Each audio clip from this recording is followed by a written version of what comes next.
Bonjour, juste, une petite vidéo pour vous expliquer, comment fonctionne une macro commande, comment l'utiliser et l'enregistrer dans Word pour, faire des enregistrements de fichiers, qui viennent de Cyril. Donc pour commencer, j'ai créé un répertoire dans lequel j'ai mis, plusieurs fichiers qui apparaissent. Donc, vous avez au niveau des fichiers, donc le fichier, modèle de Cyril, un fichier rempli après fusion, donc je ne suis pas allée jusqu'au bout, hein, c'est juste un exemple, hein, c'est pour ça qu'il s'appelle test et ensuite donc la procédure où est enregistrée la macro et l'explication, pour, installer cette macro. Donc si on arrive au niveau du modèle, de Cyril, on voit que, i au niveau du premier paragraphe, des champs de fusion ont été insérés et également donc ici l'indication du type de document et son sujet. Donc ça peut être, à voir, avec les différents services de la DRH pour, le nommage. Donc on a le prénom, le nom, le le nu alors ça correspond au budget. Vous avez le numéro de matricule et enfin la date d'effet qui est également repris un peu plus loin dans le document. Donc si on prend un document qui a été rempli, par exemple, voilà une fusion, Guérel, Christine.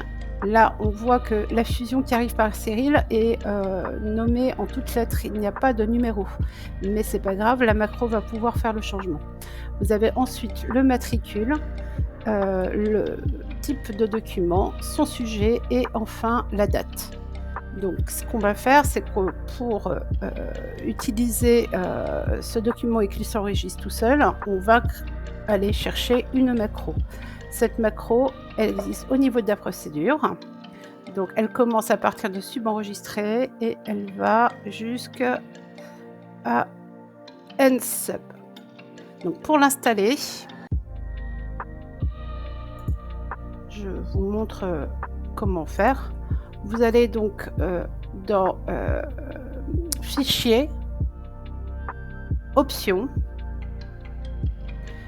Vous allez déjà personnaliser le ruban parce que tout le monde n'a pas forcément l'onglet qui s'appelle Développeur. Donc pour personnaliser le ruban, vous arrivez au niveau des onglets principaux et vous vérifiez si l'onglet Développeur a bien été coché. Si ce n'est pas le cas, vous le faites et vous cliquez ensuite sur OK. Donc si l'onglet Développeur n'existait pas au niveau de votre ruban, du coup, il apparaîtra. Ensuite, il va falloir donc utiliser Développeur et aller créer une macro commande. Donc pour créer une macro commande, il faut aller cliquer au niveau du ruban sur Visual Basic.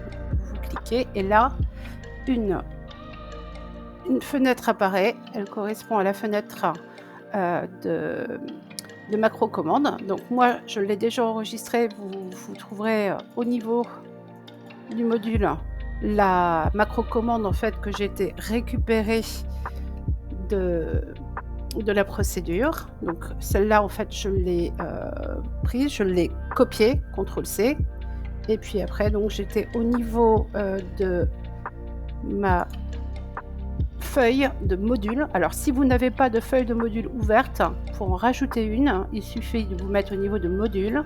Vous faites un clic droit, j'insiste bien, droit et pas gauche. Vous faites insertion et vous rajoutez un module. Vous voyez, il y a une nouvelle feuille qui s'ouvre. Donc là, au niveau du module 2, donc j'ai été enregistrer cette macro commande jusqu'au bout et pour la conserver, je l'ai enregistrée. Donc vous voyez qu'elle s'enregistre au niveau de normal parce que ça permettra, quel que soit votre fichier, d'utiliser la macro commande. Si vous l'aviez mis au niveau, du document, là du coup, ça ne serait enregistré qu'au niveau du document ouvert, ce qui ne nous intéresse pas. Et une fois que vous l'avez enregistré, vous voyez le nom de la macro commande qu'on peut d'ailleurs retrouver ici est enregistré. Alors là, ce qui se passe, c'est que ça va aller transformer déjà, les slash de la date en des points donc ou des tirets. Donc là déjà, ça sera plus facile pour l'enregistrement. Ensuite, il va aller chercher une partie, du texte, qu'il y a dans le paragraphe. S'il voit le mot ville, il le remplacera par 011, s'il le voit restauration par 012 et ainsi de suite. Je vous laisse vérifier que les textes qui s'affichent correspondent bien à ce qui remonte de Cyril.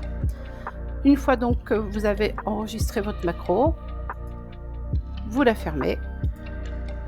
Vous fermez complètement la feuille et on revient donc au niveau, du, test, donc de cette feuille-là. Donc maintenant, pour avoir la macro, on pourrait appeler à chaque fois la macro qui est enregistrée ici, mais c'est pas très pratique. Donc ce que je vais vous proposer de faire maintenant, c'est, d'enregistrer un bouton pour l'utiliser régulièrement et ce bouton, il sera à demeure. Donc pour le faire, vous voyez, j'en ai créé un, il est ici. En fait, c'est bien la macro, enregistrée. Donc pour le faire, il faut aller dans Fichier, Options. Vous allez ensuite aller au niveau de la barre d'outils d'accès rapide, qui est assez pratique. Vous allez chercher les macros. Là, on voit, c'est facile, il n'y en a qu'une, donc c'est assez simple. Vous la prenez, vous l'ajoutez. Donc là, elle existe déjà, je ne vais pas le faire, hein. Et pour faire un petit logo qui permette de la reconnaître, entre autres, parce que l'afficher comme ça serait pas terrible, il faut bien le dire. Je vous propose de modifier le logo et vous choisissez le logo que vous voulez. Donc moi, j'ai pris celui-là, mais vous voyez, il y en a quand même d'autres qui peuvent utiliser.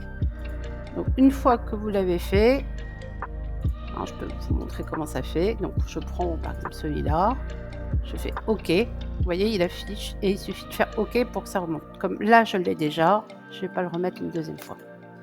Et donc une fois que celui-ci a été enregistré, vous faites OK et là du coup, il apparaît au niveau du ruban supérieur. C'est ce qu'on appelle l'accès rapide. L'accès rapide est pratique pour enregistrer, visualiser un document et autres, mais bon, ça, chacun fait comme il veut avec. Et donc, une fois que vous avez cette macro, vous allez voir, c'est magique. Il suffit de cliquer dessus. Il va vous demander sur quel répertoire vous voulez l'enregistrer. Alors moi, je vais le mettre sur téléchargement, parce que je trouve que c'est pratique à voir. Je sélectionne. Et regardez, il vous met un petit message pour vous dire que le document a bien été enregistré avec nom, prénom, le numéro du budget, le numéro de matricule, le type de document, la revalorisation, parce que là c'est le sujet du document, et ensuite sa date. Et il suffit de faire OK. Pour le vérifier, c'est très simple. On va aller au niveau de l'enregistrement. Je vais aller vous chercher le document. Donc, si je vais au niveau de mon bureau et que je cherche mes documents de téléchargement, vous verrez qu'on retrouve bien le fichier enregistré avec le nom qui est donné et c'est bien un document Word. Si vous voulez maintenant l'imprimer en PDF, c'est assez simple. Il suffit de faire fichier, imprimer et vous utiliserez en imprimante PDF Creator. Alors moi je ne l'ai pas sur mon ordi, mais vous l'avez à la mairie. Dernier point, donc ce paragraphe peut faire peur. On se dit mon Dieu, est-ce que ça va être imprimé? C'est pas terrible. Alors ce que vous faites, ce que vous pouvez remarquer, c'est qu'il y a des petits pointillés en dessous et ces petits pointillés veulent dire que ce sont des caractères cachés. Donc moi je l'ai mis de manière à le voir, mais en fait il suffit de faire ça et on ne les voit plus. C'est un petit outil qui vous permet de voir les paragraphes et tous les caractères cachés qui peuvent être dans un texte. Voilà, écoutez, j'espère que mes explications ont été claires. Bon courage à tous. Bonne journée.